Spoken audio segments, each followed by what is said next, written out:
This episode is brought to you by Tegas, the only investment research platform built for the investor. With traditional research vendors, the diligence process is slow, fragmented, and expensive. That leaves investors competing on how well they aggregate data, not on their unique ability to analyze insights and make great investment decisions. Tegas offers an end-to-end platform with all the data you need to get up to speed on a company or on a market, with up-to-date financials, customizable models, management and culture checks, and of course, a vast and growing library of expert call transcripts. Tegas is changing the world of expert research and the investment process. Learn more and get your free trial at tegas.com/Patrick.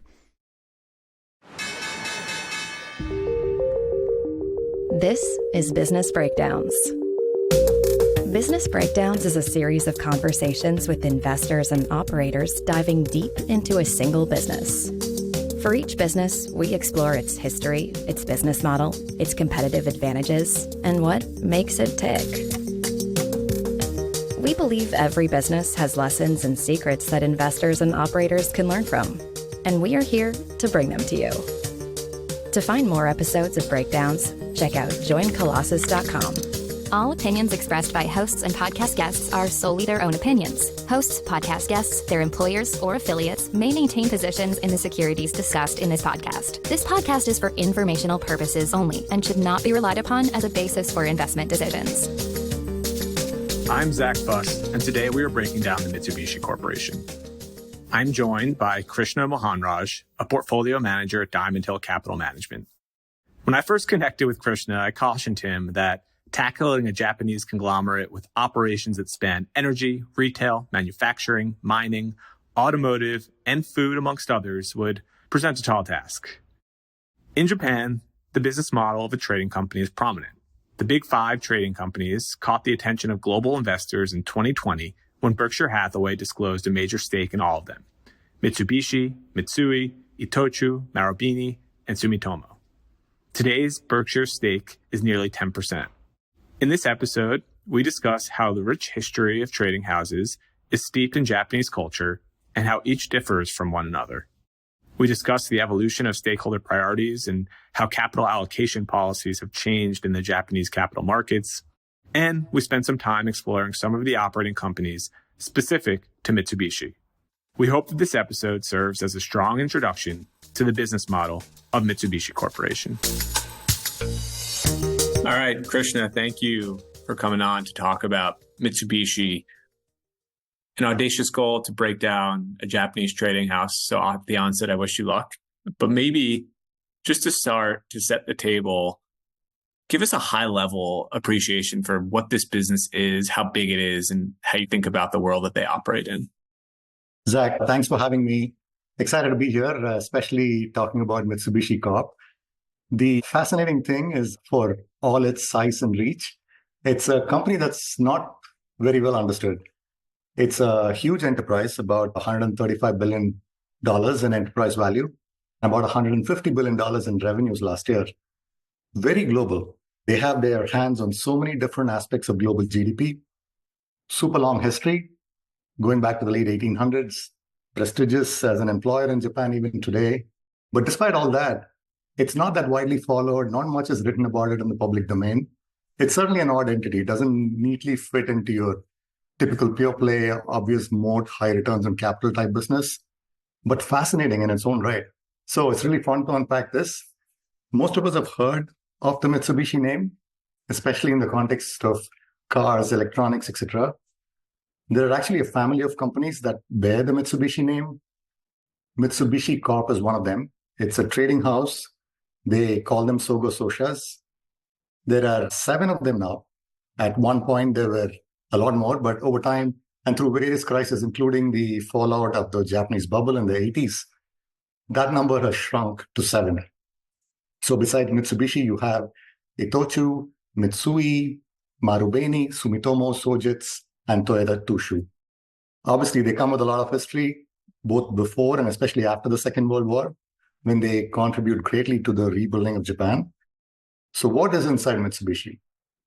While historically it was a trading company, today you should think of Mitsubishi more as a collection of ownership interests in different businesses.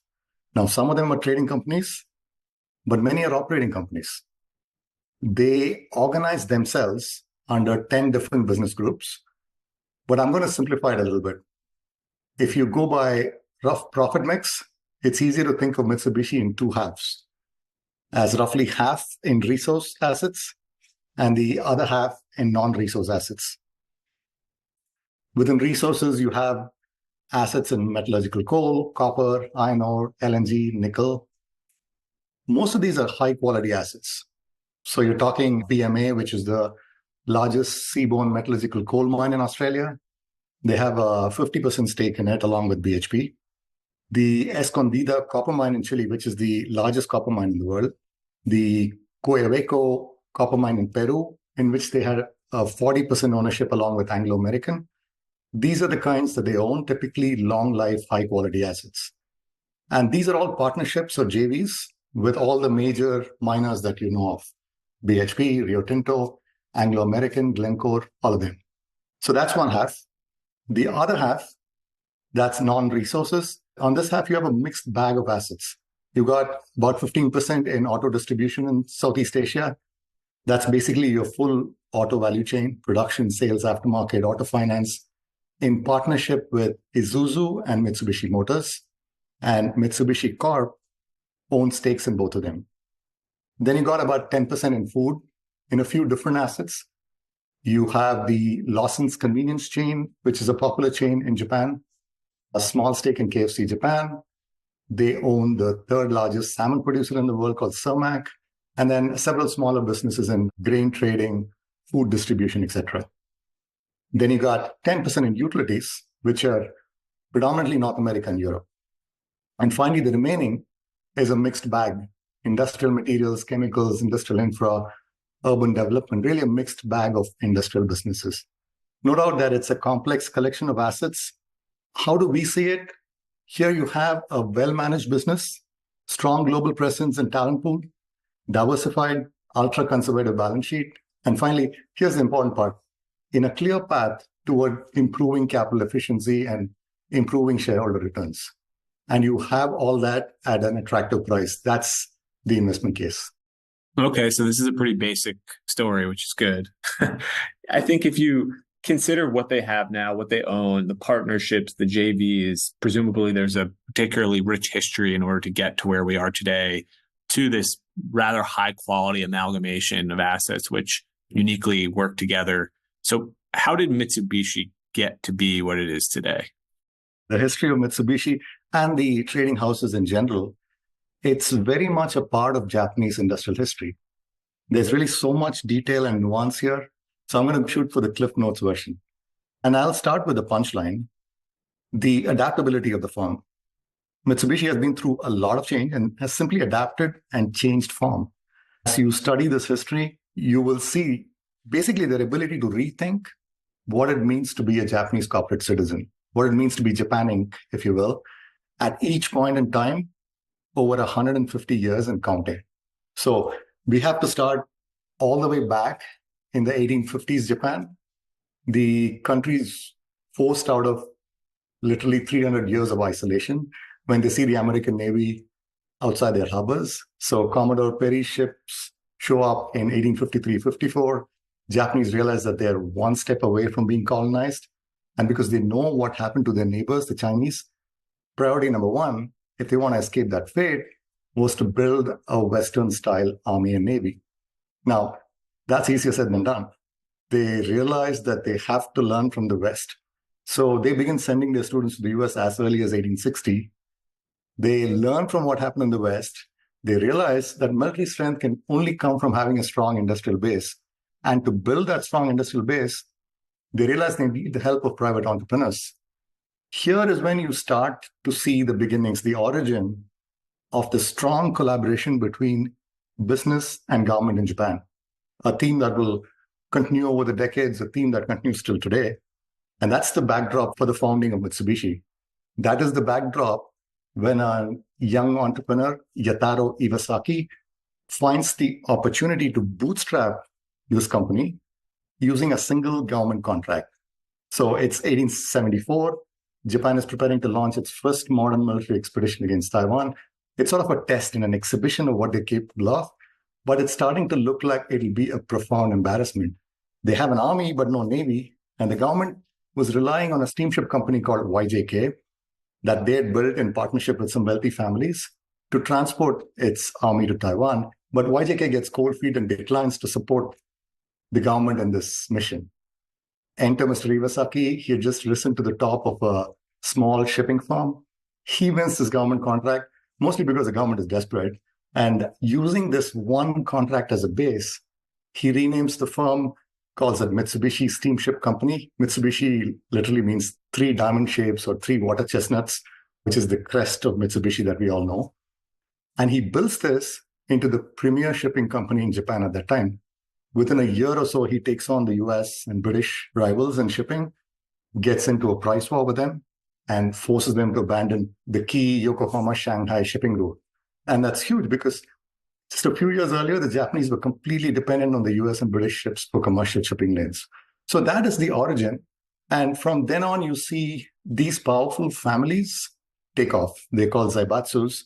As the government realizes you need scale to build industry, they start selectively favoring a few wealthy families. Zaibatsu really means family wealth. And you end up with 4 big families. So there's Mitsui, Mitsubishi, Sumitomo, and Yasuda. And I think they become so dominant at one point that 60% of the market cap in their stock exchange. And they continue to prosper. You get to First World War.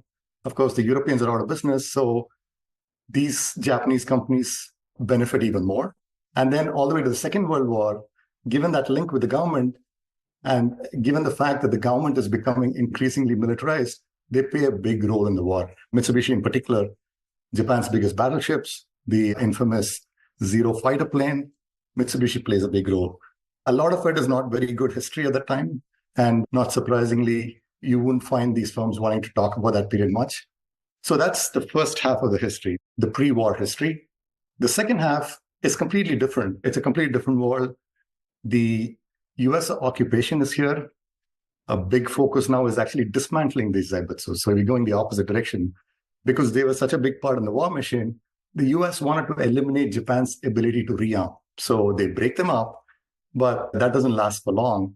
You could say it's because typical American interventions after wars and places they know little about never seem to work. You could also say it's because the Japanese government understands very well the need to rebuild. They have a prior roadmap of success with the zaibatsus.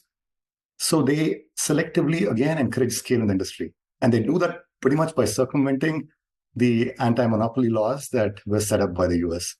So Mitsubishi is now already broken up into 170 pieces, but somehow the pride, the networks, the membership and allegiance with the family name is still not broken up.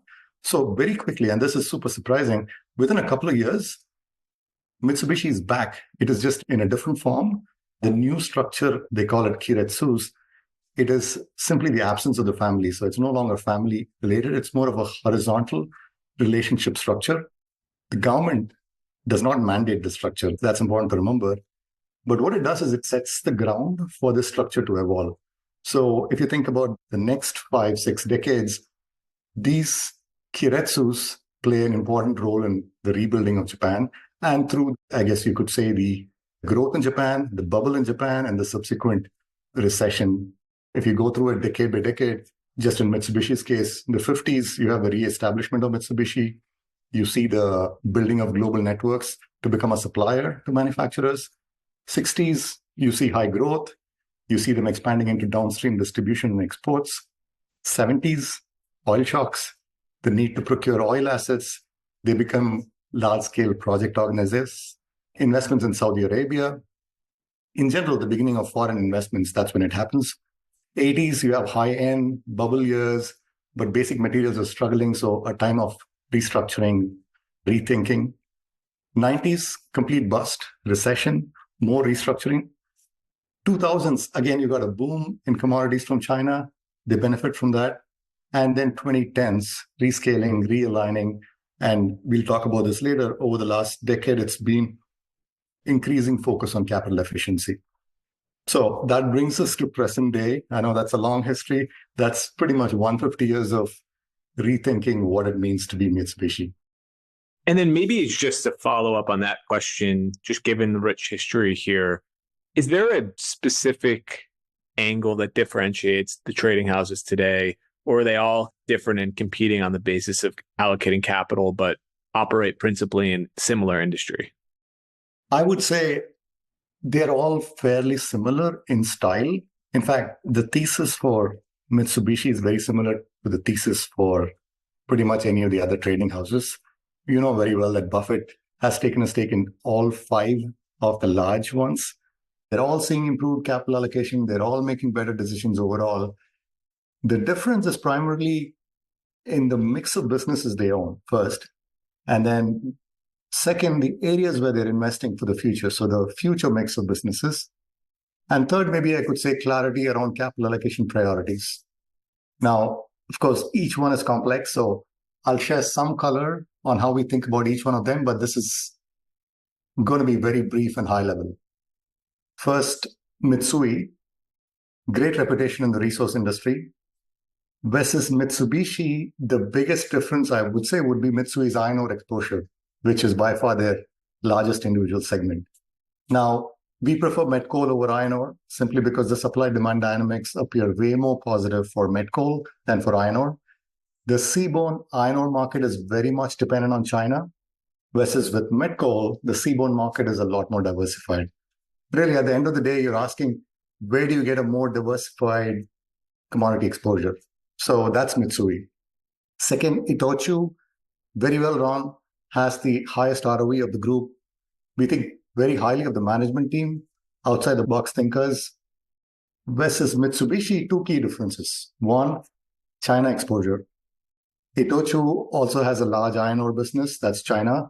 And it also has a major stake in CITIC, which is a Chinese-owned conglomerate. 2, exposure to the Japanese consumer. Itochu has higher exposure and it's well placed if the yen strengthens, but you also have to contend with the demographic headwinds as you obviously have a greater percentage of earnings coming from within Japan. So that's Itochu. Third, Marubeni, a bit smaller, has made great progress over the years within its business. Like Mitsubishi, Marubeni also has meaningful met coal business in addition to iron ore, copper, and LNG. I think the biggest difference here is the ag exposure. Marubeni owns a large US ag business, Helena. So you get exposure to the price vagaries of corn, soybean, etc. So that's Marubeni.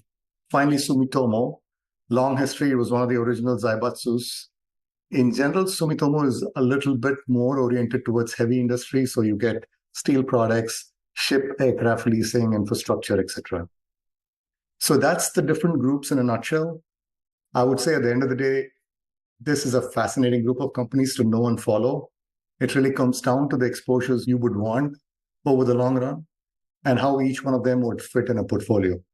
That's helpful context. And I guess this is a business, as you alluded to, that they almost tried to break up. And despite that, it couldn't help but find itself back together. What is the secret to this business and the way that it's grown so successfully? Yeah, I think the first thing to say is their global network and the relationships. If you look at some of the relationships they have, they go back decades. I'll give you an example. Recently, we saw that they were selling some shares in the Ayala Corporation. Ayala is a conglomerate in the Philippines, publicly traded itself, has a long history, deeply embedded in corporate Philippines. So first off, you're happy that this isn't in line with our thesis, that they are reducing non-core stakes and possibly returning more capital. But as you dig into this partnership, you realize that this is a relationship that's 45 years old. The partnership goes across multiple sectors in the Philippines, everything from automobile production, real estate, technology, water, power, infra. Now think about doing business in a place like the Philippines and think about how much of an advantage it is to have a really long-term partnership with a deeply connected local player like that. Even after the stock sale, I think they will own roughly 300 million worth of Ayala stock. So it's not that they're getting out, but even if they are, at this point, given the long history in that partnership, it's not about the stock ownership anymore. This story plays out with Mitsubishi all over the world because over decades, their DNA is about providing, procuring, building for Japan. And that has meant forming relationships and being able to invest in these networks for the very long term. It's not surprising given their origins as a trading house. I mean, the nature of a trading house is to build value via networks. The more well-connected people in the network, the more valuable that network is. I'll give you an example. If you just think of it as a commodity, historically, Mitsubishi would go into different countries to find raw materials. Eventually, they would start producing a surplus, as you can expect in a cyclical business. And then they'll have to start finding networks to offload that surplus. So after doing this for decades, you become really well versed at working with suppliers and buyers of raw materials all over the world. And you know that your word is super important. Your reputation is super important. Long-term thinking in those relationships is institutionalized within Mitsubishi. In fact, the most recent annual report, it goes back to the 1870s. Legacy is valued. Also, not surprising that they're willing to make multi-decade investments in long-life assets. Think about it. Some of the largest copper mines in the world, massive LNG projects, they're forced to take the long view.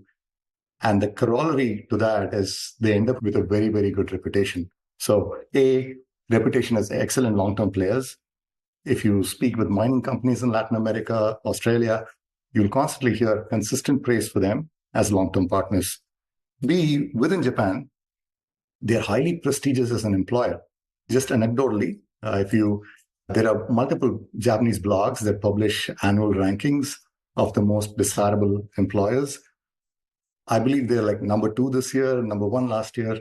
Not that the exact ranking matters. Point being, they're able to attract the best Japanese talent. So overall, it's a powerful collection of moats built over a very long period of time. And so more recently, Warren Buffett and Berkshire Hathaway have provided what I'll call validation capital to the Japanese trading houses. I believe he owns just under 10% of most of them, or Mitsubishi in particular. Can you talk a little bit about how Berkshire's investment coincided with the market value appreciation we've seen in these equities, and whether that was coincidence or happenstance? How do you think about their impact on how the world views these assets? When I read Buffett's most recent letter, what surprised me really was how positive he sounded on the management. And this is just my view, and this is purely speculation. When he made the initial investment, that was almost 4 or 5 years ago now, it seemed like it was purely an arbitrage. He could borrow essentially at zero cost in yen and finance the purchase of effectively a slice of global GDP, well managed in a sort of no-fuss, almost Berkshire-style manner.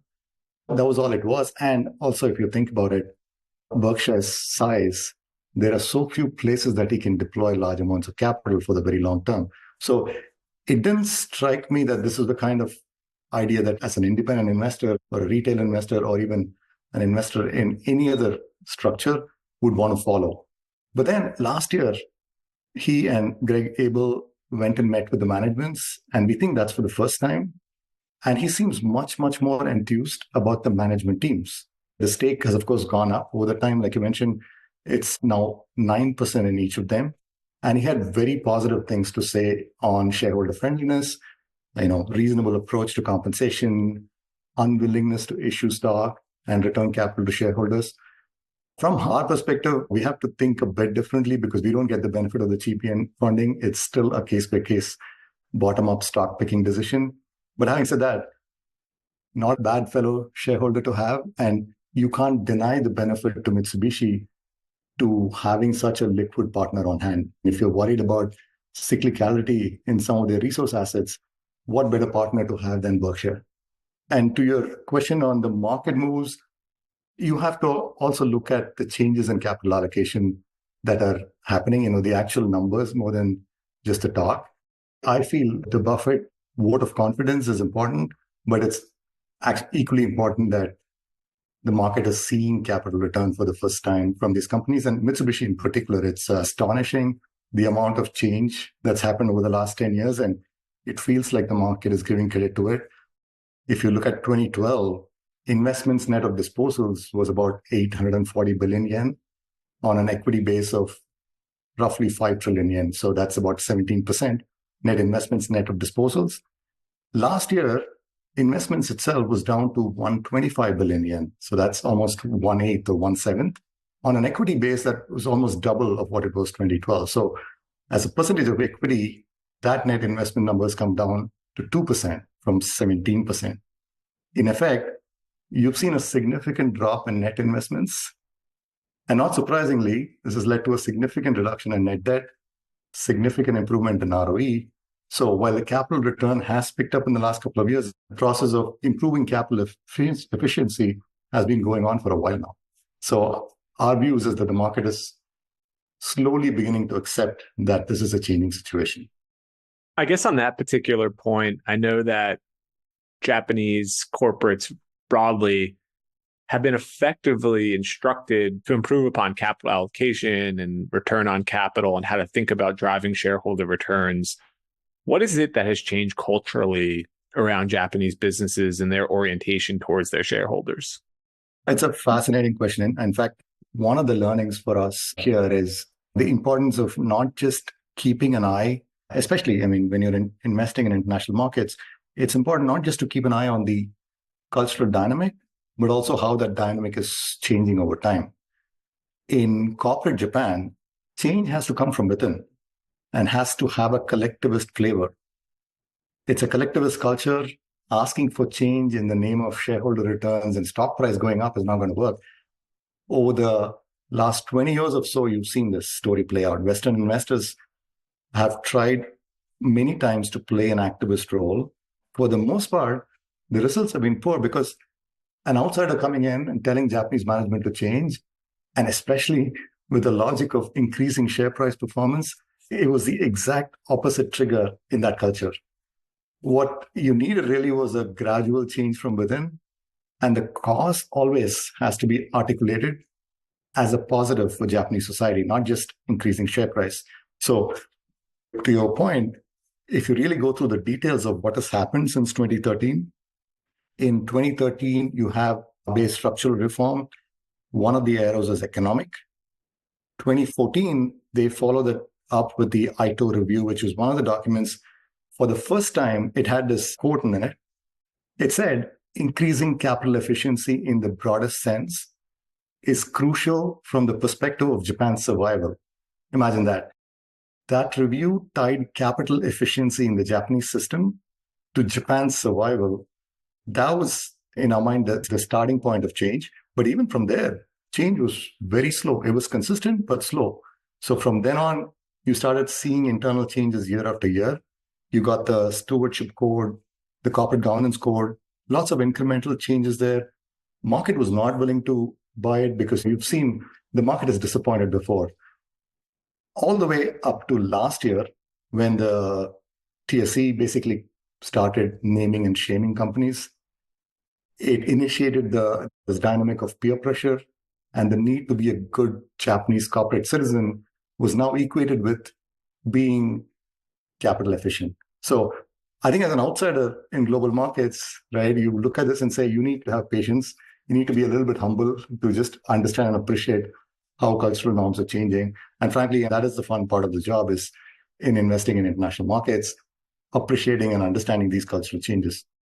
And so when you guys look at Mitsubishi and try to make sense of fair value in quotes, how do you think about going about valuing a business like this that is so diverse, that has so many minority stakes and partnerships and complexity? See, typically for a conglomerate like Mitsubishi, you value it on a sum of the parts with some sort of conglomerate discount attached. Mitsubishi does have a lot of underlying parts, like mentioned. And for some of them, which are not listed, you have to make reasonable assumptions. I would say you have enough information to make a reasonable estimate of the sum of the parts, but not a precise one. So in addition to an SOTP valuation, we also triangulate in other ways. For example, management gives you aggregate guidance. Now, that is guidance for this year. You can adjust that with what we think are more normalized earnings assumptions over time for the underlying businesses, adjusting for your assumptions in commodities and currencies. That'll get you to a normalized earnings number. And we get to anywhere between 800 billion to 1 trillion yen per annum. I would say, as an aside, when you're coming up with normalized earnings on a mining business, it's super important to mention that the vast majority of Mitsubishi's resource businesses all have solid long lives, 30 plus years, and will be used and necessary in the world for decades, which gives us some comfort in thinking about normalized earnings. You definitely don't want to do that in a mining company with a short mining life. So the 800 billion to 1 trillion yen is roughly a 6-7% earnings yield on the current market cap. Now, on top of that, think about the improving capital allocation, and we end up with a reasonable, mid-single digit type profit growth over time. Given that, we think at current prices, you'll end up with low mid-teens type return going forward. Now, of course, when we initiated the position, the return profile looked much better, but we do think this is more of a long-term holding for us. And so when you look at what they've been doing, where they've been redeploying capital, presumably that provides some insights into how management is thinking about growing the business and where to reinvest. So if you think about the reinvestment opportunity here, where are they allocating capital? Let me first start by saying the trading house moniker, it made sense a while ago. But today, as we said, it is less of a trading business. It's more a collection of ownership interests. You have to think of this as a constantly evolving mix of businesses, sort of a slow-moving battleship, divesting and investing over time. As far as how they think about these investments and divestments, all you get is a few general themes. One, a focus on ROE. They want to improve capital efficiency in non-performing businesses. And if they can, they want to exit. Two, they have a general interest in secularly growing commodities. So they want to invest in copper, LNG, met coal. They believe they have the assets and the capability to play a role in the energy transition. So if you look at their current midterm plans, half of all the investments are going into metallurgical coal, utilities, LNG, and some into convenience stores and salmon farming type businesses, more steady consumer businesses. It gives you a sense of where the mix is headed. But this is a slow-moving ship with very long time horizons. They typically invest through JVs and partnerships. So we don't expect big changes or high-profile acquisitions. Also, now with the Berkshire relationship, it is an obvious positive in terms of keeping, I guess, an elder in the room checking on capital allocation over time. They are in even more of a position of strength when it comes to these partnerships. In fact, Buffett said that in his letter. He indicated that one of the attractions is that investing in the Sogo Socias might lead to opportunities for partnership around the world. So all in, the way we think about it is you are getting a good set of assets and a lot of bloat, core businesses, non-core stakes, and cross holdings. And you're seeing that clear intent to improve capital efficiency.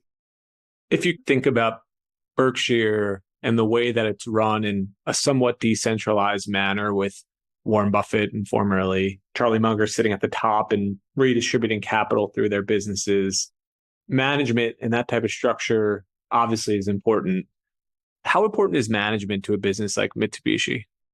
Pretty much every other investment that I've analyzed, if you ask me the name of the CEO, it'll come to me right away. But Mitsubishi is an exception in the sense that you don't even think about the name of the CEO. The biggest learning from this is that actions matter more than words. And when you have such a long culture of collectivist long-term thinking embedded in a business, the CEO, while important, is not the key part of the thesis. The typical CEO, especially the Western CEO, is a talker, extremely good at playing to the stands. Any average investor coming out of a meeting with a CEO is not going to be disappointed. Most CEOs know exactly what you want to hear. Their experts are articulating the right message. With Mitsubishi, it's almost the opposite. You get none of that. You get numbers they report, metrics that they track, and straight, fairly boring statements about what exactly is going on. But think about the actions that they've done. The number of businesses that they have divested, the number of stakes reduced, the quantum of capital returned, just in the last couple of years, it's an impressive amount of change in a short period for a company with such a long history. Imagine if any Western company is doing all this, the amount of headlines, the amount of selling you will get. Mitsubishi, you don't have any of that. And part of it is also, it's less of a star CEO culture, no fuss, No one is trying to get on the cover of Fortune 500. It's more of a patient, long-term collectivist culture. So I would say the thing that stands out to me in this investment is you don't always need a star CEO. Specific action over generic talk, that's something you want to learn to recognize in every investment. And then when you look across their operating companies, of which there are many, perhaps the right question is specific verticals. Are there any that stand out to you from a fundamental perspective that are particularly important? Or is it more so just the way they all work together is the crux of the business model? I think the crux of the business model is how they all work together. If you wanted me to point out something that might be maybe more important than the rest, I could mention that they have a fairly large exposure to metallurgical coal, and they certainly believe that that is undervalued and it's going to play a significant part in the energy transition. So that is definitely one exposure that we are very mindful of. In fact, it's an exposure we really like. Outside that, view it some of the parts as the secret sauce really comes from the network. Yeah, I mean, I would be curious if you could just maybe give us a bit of a crash course in how you think about their met coal business and why it's so important in regards to future and energy transition. It's used in the process of making steel. About 70% of global steel production is done this way. Blast furnace takes iron ore and met coal or coking coal as key inputs and produces steel. This is different from thermal coal, which is lower quality coal. It's burned at power plants for electricity. The thermal coal is more easily replaced over time by natural gas. But there is currently no substitute for high quality met coal in the blast furnace production process. Also, if you think about the green transformation, met coal is a positive because it allows for building all the infrastructure, the wind turbines, the EVs that are enabling the energy transition to happen. That is 70% of all steel production. The other 30% is done through electric arc furnaces. These are typically, they take scrap metal and melt it down to produce new steel. That's an environmentally friendly way to make steel, and how I would say the majority of steel in the US is produced today. I do think EAF or electric arc furnaces will take time and will take share from blast furnaces, but it's going to take a long time. And blast furnaces are still being built in Asia. Ultimately, if you put numbers to it, I think probably met coal demand is basically flat over the next few decades as you see incremental growth in India and Southeast Asia being offset by lower growth in developed markets. Now, there is a lot of talk, and I have to mention that, a lot of talk of EAF furnaces taking share, and for sure they will over time. But just for reference, the percentage of steel being produced by electric furnaces was 29% in 2012. It's barely moved in the last 10 years, while total steel production has increased over that time. So that's the demand side. But supply side is where it's really interesting. It's almost impossible to open new coal mines. Besides not being able to get approvals, you won't get bank financing. Insurance providers hesitate to support anything to do with coal. So if you think about the fact that 70% of global steel is still produced via blast furnaces, and that's going to require iron ore and met coal for now, and blast furnaces are still being built to last for decades, we think there is support for that commodity for the next few decades, and that is Mitsubishi's view as well. And so you've provided a good summary of a business on the resource side. I thought it'd be interesting if we dug a little bit deeper onto a non-resource business of theirs. If there's one that you care to talk about, I'd love to hear you explain the strengths of that business. Yeah, on the non-resource side, I think we should talk about Lawson's. It's a Japanese convenience store chain. It's half owned by Mitsubishi. It's also interesting because it was in the news recently because it is a listed company and is being taken private by Mitsubishi and KDDI, which is another Japanese company. After this transaction, Mitsubishi will continue to own half of Lawson. So really not much is changing, except Lawson will no longer be a listed entity. Again, if you dig into Lawson, fascinating history, which is probably the theme throughout this conversation, Lawson actually had its origins in Ohio. It was a convenience store business started in Hoga Falls, Ohio, but today exists predominantly as a Japanese business focused on convenience stores. So 70% of the profits today come from Japanese C-stores. The rest is a collection of different things. There's a supermarket business called Seijo Ishii, a small overseas convenience business, some mixed entertainment businesses, travel, ticketing, movie theaters, and the like, and a little bit of financial services. The focus, of course, is Japanese C-stores.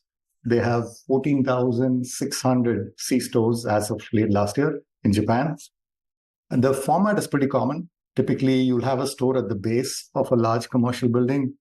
You can buy snacks, daily sundries, pre-made food, things like that. Not dramatically different from any urban convenience store that you would see in New York City or London. Though if you end up visiting there, you'll see that the quality of the food, the cleanliness of the place, it's a world better than any of the Western peers that we are used to. It's a very consolidated industry.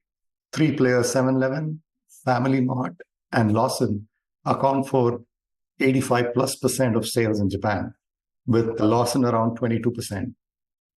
Just as an aside, Family Mart, one of the other players, is 100% owned by Itochu, which is, of course, one of the large trading houses as well. Growth really has to come from product and services because in Japan, the total number of C-stores is not growing. So the focus really is on improving same-store sales. Another big effort, and this is where the Mitsubishi ecosystem comes into play, is to improve profitability through vertical integration. If you think about the advantage of Mitsubishi Group, this is a great example. There are many levels here. One, Mitsubishi owns a distribution company called Mitsubishi Shokuhin that has Lawson as its largest customer. So you get that tight vertical integration link here. And then further down, Mitsubishi has businesses in livestock feed, poultry, swine breeding, chicken processing, seafood processing, flour milling, all of these ancillary food businesses. They're all producing products that move into their convenience stores and are profitable in their own right. So in effect, Lawson might be, say, 3-4% of Mitsubishi's profits, but the impact goes much higher if you think about all the allied businesses that are linked to Lawson. If you had to summarize, Lawson, on one hand, it's low growth, it's impacted by the demographic headwinds you see in Japan, but the C-store is a highly stable source of cash flows and also a nice certain source of demand for many of the other Mitsubishi businesses, which is really nice given some of the cyclical commodity type businesses we talked about earlier. Well, Krishna, taking Mitsubishi Corp and trying to distill it down into a short conversation is not something easy. I think you did a great job summarizing the strengths of the business and how we got here today. As you reflect upon what you've learned about Mitsubishi and your study of the business, what are the lessons that you take and apply to other potential investments? And then beyond that, what are lessons in how Mitsubishi has created value that you think could be borrowed by other companies to create value in their own endeavors? I mentioned a couple of these. Let me reference them. The first, the idea of looking for actions over words. As an analyst looking at investments, that is something that definitely worth taking from the Mitsubishi experience. The second would be, again, something I mentioned already, keeping aware of cultural changes and having that little bit of patience and humility when analyzing businesses in a different cultural setting. Finally, I'll say one important lesson for me personally has been just the ability to take the big picture view. And here, I have to give a shout out to my colleague, Micah Martin. He did all the work as the analyst on the name. And when he pitched it to the team, it was a struggle for us to digest as a team initially. Because let's face it, as you mentioned, this is a beast of a company. And the typical analyst, including me, when I first looked at it, will so easily get lost in the details. To look at this, you need the flexibility to think big picture. You need to stop with the geeky urge to build fancy Excel models or wanting to nail down 5-year revenue numbers. You need to do good valuation work as always, but that valuation work needs some creativity. Ultimately, we're getting a good collection of assets that are well managed, and you're paying less than what this business is worth. Ultimately, that's what matters for any investment. Krishna, I appreciate you coming on and doing this. I know Mitsubishi, along with the other trading houses, could probably be a couple hours for each separate division. So this was a big one to tackle, and we appreciate you taking the time to introduce us to this business. Zach, it was my pleasure. Thank you for having me. To find more episodes of breakdowns ranging from Costco to Visa to Moderna, or to sign up for our weekly summary, check out joincolossus.com. That's JOINCOLOSSUS.com. A quick note before you go. If you are a company hiring or a candidate looking for your next opportunity, make sure to check out joincolossus.com/recruiting. We launched our recruiting efforts at the end of last year. We started working with firms that were interested in tapping into our audience. And after seeing some early success, we want to open this up to additional firms and to candidates who are proactively looking for their next opportunity. So we are mostly revolving around the investment world and the tech industry. But again, make sure to check out joincolossus.com/recruiting for more information.